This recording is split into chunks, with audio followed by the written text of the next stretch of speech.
কি হচ্ছে আপনার দাদা? কি হয়েছে দাদা? আমি 3 দিন ধরে কিছু খাইনি দাদা, খুব জল তেষ্টা পেয়েছে দাদা, একটু জলের ব্যবস্থা করে দাও দাদা। জল খাবে? কিন্তু এত রাতে জল কোথায় বাবু? সব কটা দোকানই তো বন্ধ হয়ে গেছে।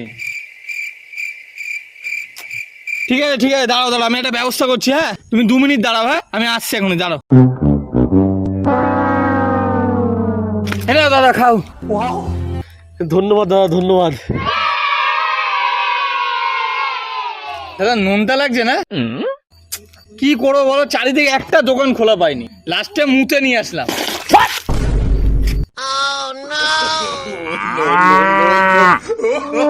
खत्म। Bye bye, tata, good, गया।